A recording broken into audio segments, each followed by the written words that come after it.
नमस्कार, आपके साथ मैं हूं सुखवीर। आप देख रहे हैं आपका अपना चैनल भिवानी हलचल। सबसे पहले की नजर आज की न्यूज हेडलाइंस पर। विभिन्न जन संगठनों ने मनाई शहीद भगत सिंह की जयंती।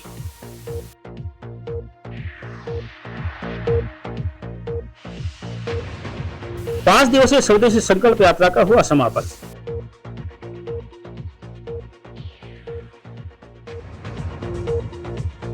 कोल्ड आतिशबाजी से इस बार होगा 100 फुट के रावण का दहन। भारत पदानु प्रतियोगिता में 15 विद्यालयों ने लिया भाग, हलवासिया स्कूल रहा प्रथम।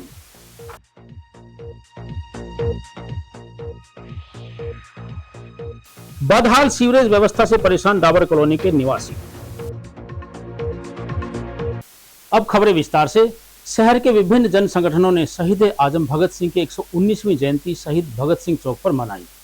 कार्यक्रम की अध्यक्षता प्रधान रामकृष्ण शर्मा व प्रधान सज्जन कुमार सिंगला ने किसान सभा के जिला प्रधान कामरेड ओम प्रकाश, गुरुद्वारा प्रबंधक कमेटी के प्रधान सरदार इंदर मोहन, युवा कल्याण संगठन के संरक्षक कमल सिंह प्रधान, चौधरी देवीलाल, विचार मंच के संयोजक विजय गोठड़ा व दलित अधिकार मंच संयोजक सुखदेव पालवास ने कहा कि ब्रिटिश साम्राज्यवाद के खिलाफ शहीद आजम भगत सिंह के नेतृत्व में उस समय देश के युवाओं ने हिंदुस्तान सोशलिस्ट रिपब्लिकन एसोसिएशन बनाकर क्रांतिकारी लहर पैदा की थी।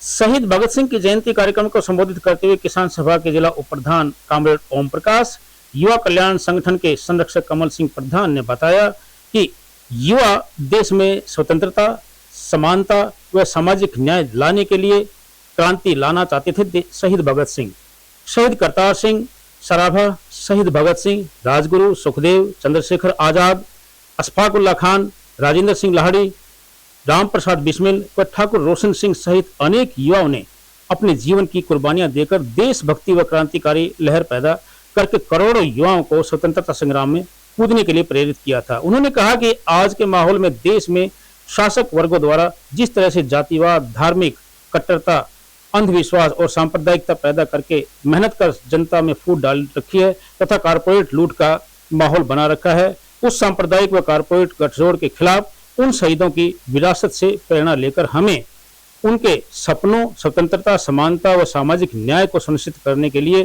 क्रांतिकारी आंदोलन को तेज करना व संगठित करना ही उनके प्रति सच्ची श्रद्धांजलि होगी।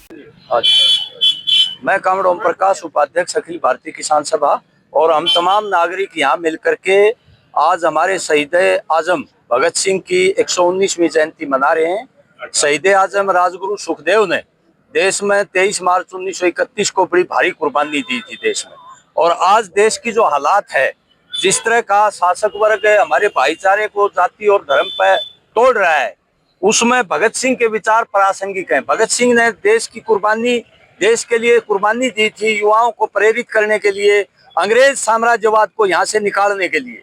इसलिए उसी तरह की आज परिस्थितियां, भयंकर बेरोजगारी है, महंगाई है। शहीद आजम भगत सिंह और उसके साथियों ने चाहा था कि देश में एक लोकतांत्रिक समाज हो, समानता हो, धर्म और जाति की कोई संकीर्णता ना हो, सब भाई मिलकर के अपनी समस्याओं का समाधान करें और देश तरक्की करे, हमारे युवाओं को रोजगार मिले, शिक्षा मिले, स्वास्थ्य की सुविधाएं मिले देश की जनता को।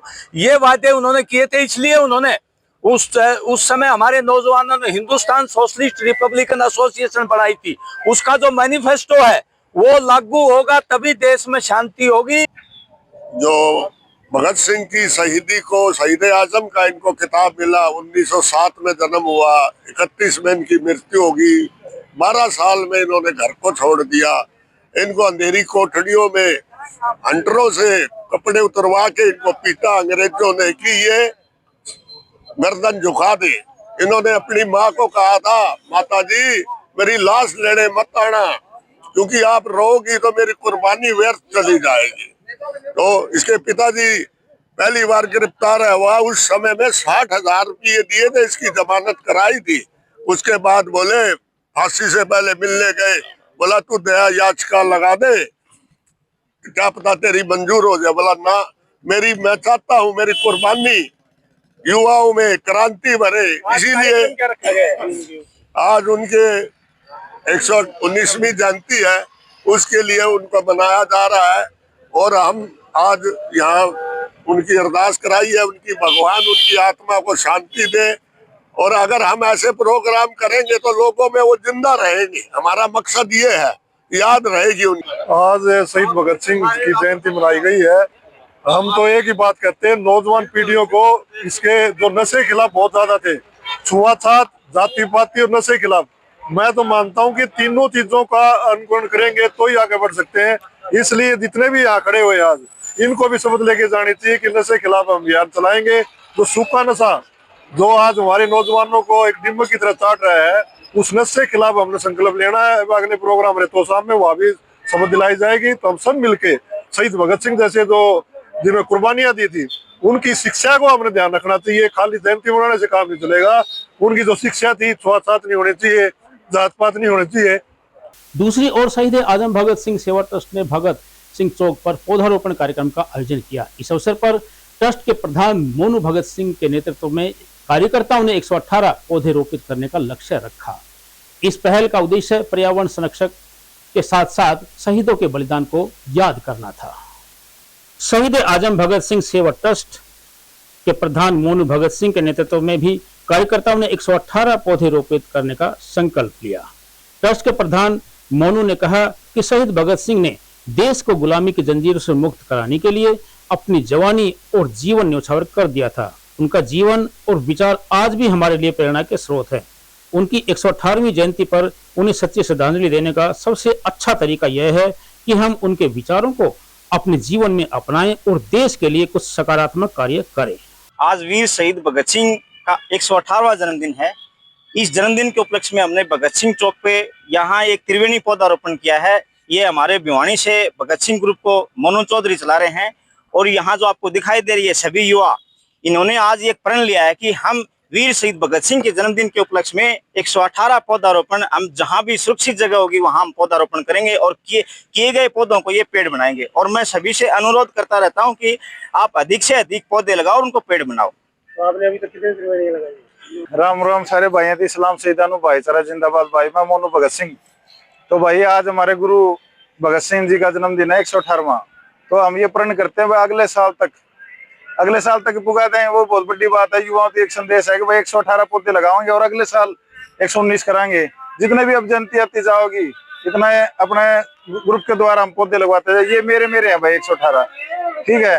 और सारा भाईचारा सब तब मिलकर अपना सहयोग ग्रुप चलावाएंगे और भाईचारे से कभी भी ऐसा नहीं होगा कि भाई हमारे नाम तो कितने मान ली भगत सिंह का नाम नीचा नहीं होने देंगे और अच्छे काम कराएंगे। इस बात का आश्वासन देते हैं भगत सिंह। क्या कार्यक्रम रखा गया?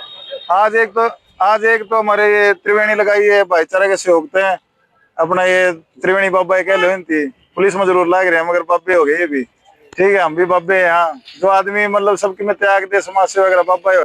नमस्कार सभी को। आज हमने भगत सिंह चौक पे ये त्रिवेणी लगाई है और सभी युवाओं साथियों को मैं कहना चाहूंगा जो भी इस वीडियो के माध्यम से देख रहे हैं कि भगत सिंह जी की जन्म दिवस पर आज हमने त्रिवेणी लगाई। जो भी भाई आज के दिन त्रिवेणी लगाए उसको पूरा बड़ा करे, उसको पानी दे। ये नहीं कि भाई लगा के छोड़ दी, उसको पूरा करे, उसको पूरा बड़ा पेड़ बढ़ाए। सभी युवा साथियों से मेरा तो यही अनुरोध है कि आज भगत सिंह के जन्म दिवस पर हमने त्रिवेणी लगाई है तो आप भी एक त्रिवेणी जरूर लगाए।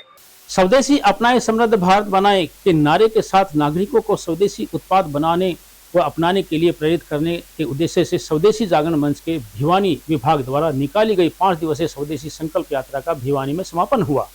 इस यात्रा का उद्देश्य लोगों में स्वदेशी वस्तुओं के उपयोग के प्रति जागरूकता बढ़ाना और स्थानीय उत्पादों को बढ़ावा देना था। यात्रा के समापन कार्यक्रम के बतौर मुख्य अतिथि घनश्याम सर्राफ ने शिरकत की। उनके साथ टीटू घंटागर व सतीश वैद भी मौजूद रहे। स्वदेशी जागरण मंच के भिवानी विभाग के संयोजक अमित बंसल मुंडालिया ने बताया कि यह यात्रा स्वदेशी जागरण मंच भिवानी द्वारा 23 सितंबर को शुरू की गई थी। स्वदेशी जागरण मंच के भिवानी विभाग के संयोजक अमित बंसल मुंडालिया ने बताया कि यह यात्रा स्वदेशी जागरण मंच के द्वारा 23 सितंबर को शुरू की गई थी। इस यात्रा ने भिवानी जिले के सभी गांवों और कस्बों का भ्रमण करते हुए लोगों को स्वदेशी अपनाने का संदेश दिया। यात्रा का काफिला स्कूटर और बाइक के माध्यम से घंटाघर, सराय चौपटा, बिचला बाजार होते हुए जैन चौक में पहुंचा और यात्रा का समापन किया गया। मुंडालिया ने बताया कि स्वदेशी संकल्प यात्रा का मुख्य लक्ष्य लोगों को यह समझाना था कि स्वदेशी उत्पादों को अपनाना सिर्फ एक आर्थिक निर्णय नहीं है बल्कि यह देश की आत्मनिर्भरता और समृद्धि की दिशा में एक महत्वपूर्ण कदम है। विधायक घनश्याम सर्राफ ने कहा कि स्वदेशी अपनाना हमारे देश की अर्थव्यवस्था को मजबूत करने का सबसे प्रभावी तरीका है। उन्होंने लोगों से अपील की कि वे अपने दैनिक जीवन में स्वदेशी वस्तुओं को प्राथमिकता दें। इस मौके पर गोरक्षा दल भिवानी के प्रधान संजय परमार ने कहा कि हमारे भोजन की थाली में दूध दही का स्थान होता था, उसके स्थान पर आज विदेशी पेय और खाद्य पदार्थों ने स्थान ले लिया है, जो कि हमारी सेहत के लिए बेहद खतरनाक है। ये स्वदेशी जागरण मंच के माध्यम से आज ये यात्रा निकाली जा रही है। यदि हम सब लोग मिलके एक एक वस्तु भी छोड़ेंगे अपने घरों से, तो निश्चित रूप से इसका हमें फायदा होगा। और आज समाज की जरूरत है, जैसे अमेरिका ने टैरिफ लगाया, इसी प्रकार से हम उन चीजों का बहिष्कार करें जो अमेरिका से आती थी। और प्रत्येक व्यक्ति, प्रत्येक भाई बहन इसमें शामिल होके ये प्रेरणा ले भी और दे भी कि हम सब लोग विदेशी वस्तुओं के खिलाफ के माध्यम से जो टैरिफ लगा है, ये उसी को लेके हमने आंदोलन कराया है। और इस आंदोलन में स्वदेशी जागरण मंच के माध्यम से हम ये काम कर रहे हैं। भाई साहब, आज स्वदेशी संकल्प यात्रा भिवानी पहुंची है। मंगलवार को यात्रा हुड्डा पार्क से शुरू की थी और जिले भर के प्रत्येक गांव के अंदर जाकर के स्वदेशी के जागरूकता अभियान के तहत ये रैली थी, वो करके आज भिवानी लौटी है। इसका सारे शहर के द्वारा इसका स्वागत किया जा रहा है और ये रैली अब अपनी घंटाघर चौक से लेकर के जैन चौक तक जाएगी। और इसका मुख्य उद्देश्य है अपने देश में निर्मित सामान को यूज करना, लोगों को जागरूक करना कि अपने देश में बना सामान ले और स्वदेशी वस्तुओं का ज्यादा उपयोग अपने जीवन में करें। किस तरह की चीजों का बहिष्कार किया जा रहा है, क्या मुद्दा उद्देश्य? भिवानी में इस बार भी दशहरा के दिन 100 फुट के रावण, कुंभकर्ण व मेघनाथ के पुतलों का दहन किया जाएगा। गाजियाबाद से पहुंचे कलाकार इन पुतलों का निर्माण कर रहे हैं। वहीं प्रदूषण रहित आयोजन के लिए पुतलों में कोल्ड आतिशबाजी की व्यवस्था की गई है। पुतलों पर रेडियम की पॉलिश की जा रही है, जिससे पुतले रात को भी चमकेंगे। श्री अग्रसेन रामलीला कमेटी के प्रधान विजय बंसल टहनी ने बताया कि रामलीला का आयोजन के दौरान कमेटी में बैठने, एलईडी, सीसीटीवी कैमरे व पानी सहित अन्य व्यवस्थाएं की हैं। इस बार बाहर के कलाकारों द्वारा रामलीला का मंचन किया जाएगा। इसमें जयपुर से निष्ठा अग्रवाल रावण दहन वाले दिन नृत्य की प्रस्तुति करेगी। कमेटी के सदस्य अभिषेक बंसल ने बताया कि पुलिस प्रशासन द्वारा सुरक्षा प्रदान की गई है, अभी भी पुलिसकर्मी तैनात किए गए हैं। श्री अग्रसेन रामलीला कमेटी के प्रधान विजय बंसल टैनी ने बताया कि पुलिस प्रशासन द्वारा दशहरे के आयोजन पर सुरक्षा व्यवस्था की गई है। 150 पुलिस कर्मचारी 30 सितंबर से 2 अक्टूबर तक मौजूद रहेंगे, ताकि कोई भी अनहोनी घटना से बचा जा सके। इस बार कोल्ड आतिशबाजी में प्रदूषण ना के बराबर होगा और स्वास्थ्य के लिए भी यह हानिकारक नहीं है। वहीं उन्होंने बताया कि रावण, मेघनाथ व कुंभकर्ण के 100 फुट के पुतलों को बनाने के लिए 25 कारीगर गाजियाबाद से बुलाए गए हैं, जो पिछले 3 सप्ताह से पुतले बनाने में लगे हुए हैं। पुतलों में कोल्ड आतिशबाजी के साथ साथ लाइटिंग की व्यवस्था भी की गई है। वहीं उन्होंने बताया कि इन पुतलों में रेडियम की पॉलिश करवाई गई है, जिससे पुतले रात को भी चमकेंगे। श्री अग्रसेन रामलीला कमेटी द्वारा 100 फुट के रावण, मेघनाथ, कुंभकर्ण के पुतले लगभग अंतिम दौर की में है। सभी तैयारियां पूरी कर ली गई हैं, पुतले तैयार हो गए हैं। 1 अक्टूबर को इन्होंने इन पुतलों को सेठ किरोड़ीमल के पार्क में खड़ा कर दिया जाएगा। आप देख रहे हैं कि कितनी मेहनत से करीबन 20 आदमी गाजियाबाद से दिन रात लगे हुए हैं। ये जो दशहरा का उत्सव मनाया जाता है, ये बुराई पर अच्छाई की जीत का प्रतीक है। इसको बड़ी हर्ष और उल्लास के साथ सभी शहरवासियों को बधाई देता हूं कि दशहरा उत्सव और रामलीला जो अग्रसेन रामलीला कमेटी द्वारा 30 तारीख से 2 अक्टूबर तक की रामलीला का जो आयोजन किया गया, सभी शहरवासी देखने के लिए आए। पर्याप्त सुरक्षा का व्यवस्था की गई है। सभी को पानी, बैठने, सीसी कैमरे या खूब बढ़िया पुलिस का इंतजाम भी है। किसी प्रकार की कोई भी अनहोनी की संभावना नहीं है कि बराबर है। यहाँ भिवानी एसपी द्वारा पूरी पुलिस फोर्स का प्रबंध किया गया। देख रहे हैं कि कितने जवानों की यहाँ ड्यूटी भी लगी हुई है। मैं आशा करता हूँ कि ये जो त्योहार है, इसको बड़ी हर्ष और उल्लास के साथ मनाया जाएगा और सभी को दशहरा उत्सव की और रामलीला की बहुत बहुत बधाई। सभी छत्तीसगढ़वासियों से प्रार्थना है कि बेहिचक बिना किसी मतलब रुकावट के रामलीला देखे। बैठने की सभी तैयारी, बैठने का इंतजाम भी है, कुर्सी भी दी जाएगी। किसी प्रकार की मतलब कोई भी किसी प्रकार की चूक का प्रबंध सभी रामलीला के कमेटी द्वारा कर लिया गया है। 3 पुतले 100 फुट के हमने पहली बार पुतले बनाए गए हैं और इनकी लगभग 10 लाख रुपए की लागत से ये तैयार हुए हैं। इनमें कल पहली बार हमने बाहर से कोल्ड आतिशबाजी का प्रोग्राम किया गया है। इनके अंदर हमने कोल्ड आतिशबाजी बिना प्रदूषण नहीं, मतलब किसी प्रकार का कोई धुआं नहीं होगा और काफी लाइट इसमें लगाई गई है। आपने पहली बार कोल्ड आतिशबाजी का भी आप शहरवासी इसका आनंद ले सकते हैं। हमने बाहर से कल पहली बार जयपुर से अग्रवाल किसान निष्ठा अग्रवाल जी जो एक बेहतरीन नृत्य है, समाधि नृत्य का भी हमने स्टेज पर प्रबंध किया गया, काफी देखने योग्य होगा।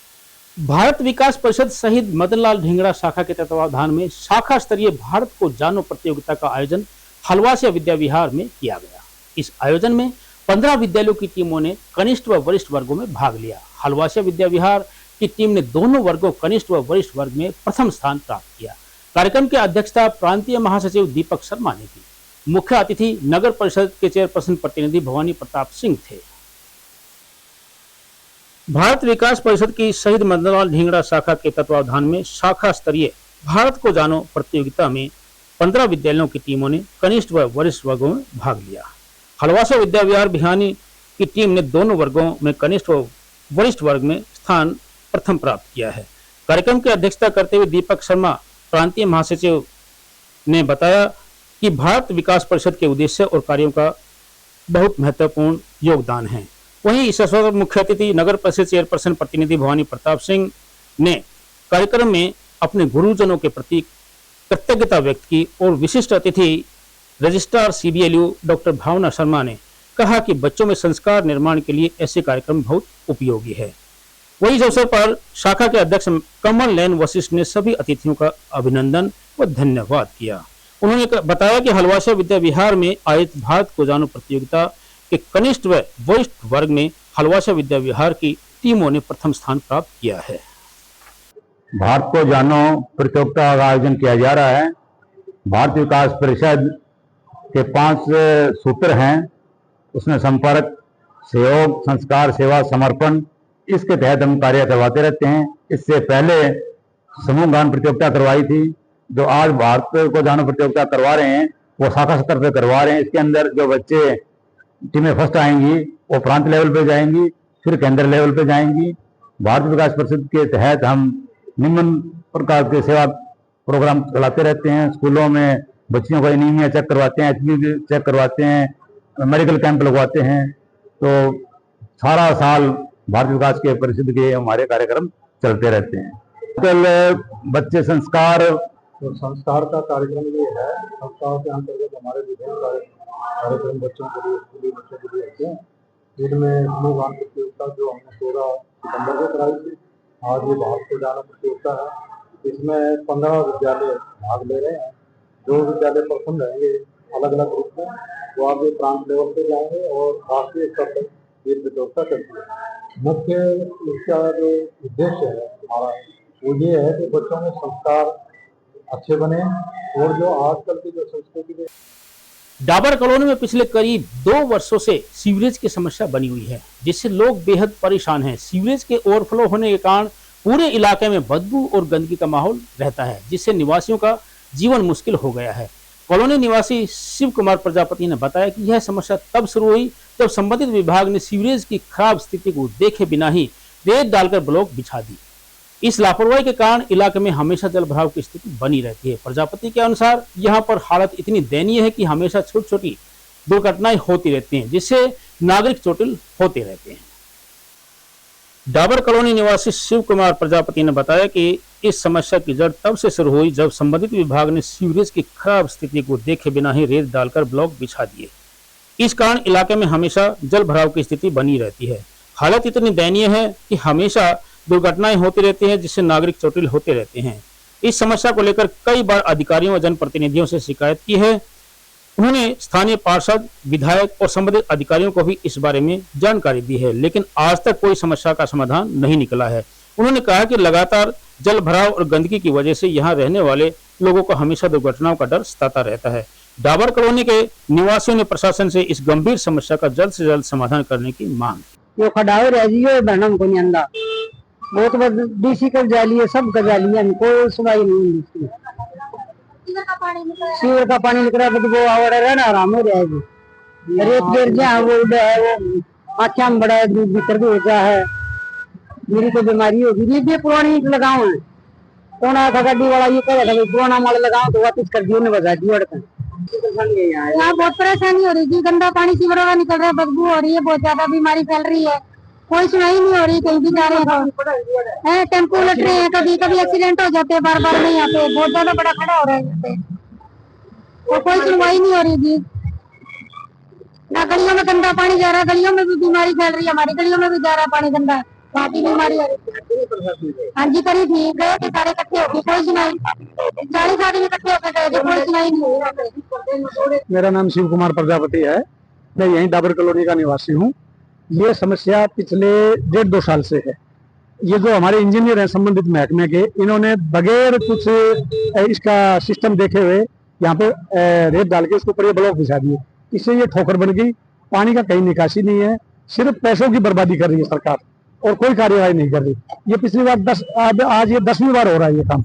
अब फिर ये रेत डाल के थूक के पैबंद लगाए जा रहे हैं। मैंने ये शिकायत आज ट्विटर पे सीएम साहब को भी की है, डीसी साहब को भी की है, और संबंधित विभाग के जो मंत्री जी हैं हमारे रणवीर जी गंगवा, वो भी यहाँ से महीने में 2 बार निकलते हैं इसके ऊपर से, लेकिन कोई क्यों नहीं देख रहा। तो मेरी आपके माध्यम से ये शिकायत है कि इस सीवर को, जैसे ये सीवर है, देखो ये सीवर है ना बैक मार रहा है, इसको ठीक करवाया जाए और ये समस्या है, इस समस्या का हल किया जाए। और मैं अभी डाबर कॉलोनी का रहने वाला हूँ, 2 नंबर 5 में प्रशासन से ये रिपोर्ट सही किया जाए। आज बड़ी दिक्कत होती है, आने जाने में परेशानी होती है, कई बार तो एक्सीडेंट होने से भी परेशान दिक्कत हो, एक्सीडेंट होते बचे। और अब चलते चलते भारत में आईटी एक्ट को लेकर मतभेद है, जो उसकी वजह इस कानून में शामिल कुछ प्रावधानों के दुरुपयोग की शिकायतें हैं। यहाँ सरकारों ने असहमति को नियंत्रित करने के लिए ऐसे प्रावधानों का अक्सर इस्तेमाल किया है। कर्नाटक हाईकोर्ट ने कहा है कि सोशल मीडिया विचारों का आधुनिक अखाड़ा है, जिसे अराजकता स्वतंत्रता के हाल में नहीं छोड़ा जा सकता। अतः इस पर मौजूद कंटेंट को अवश्य नियमित किया जाना चाहिए, खासकर अगर उसका संबंध महिलाओं से हो। कोर्ट ने कहा कि ऐसा न करने का मतलब गरिमा के नागरिकों के अधिकार का हनन होगा। कोर्ट ने कहा कि जो भी मंच हमारे राष्ट्र के अधिकार क्षेत्र में काम करता है, उसे स्वतंत्रता के साथ साथ जिम्मेदारी को भी स्वीकार करना होगा।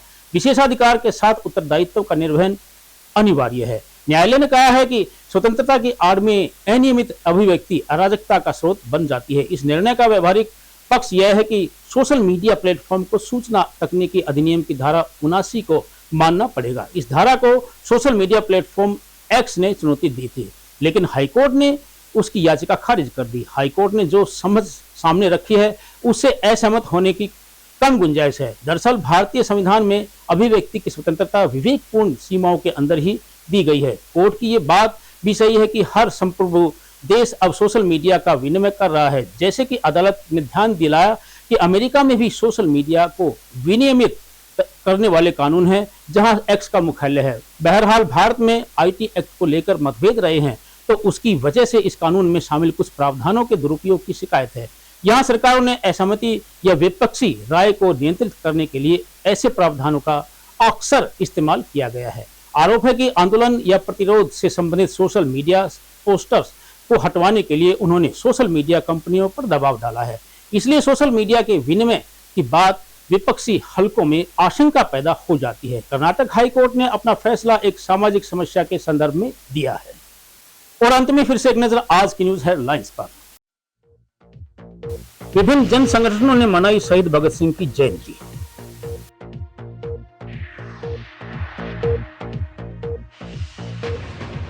पांच दिवसीय स्वदेशी संकल्प यात्रा का हुआ समापन।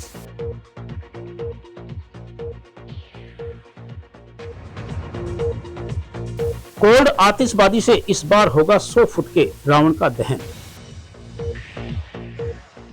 भारत प्रदानों प्रतियोगिता में 15 विद्यालयों ने लिया भाग, हलवासा स्कूल रहा प्रथम।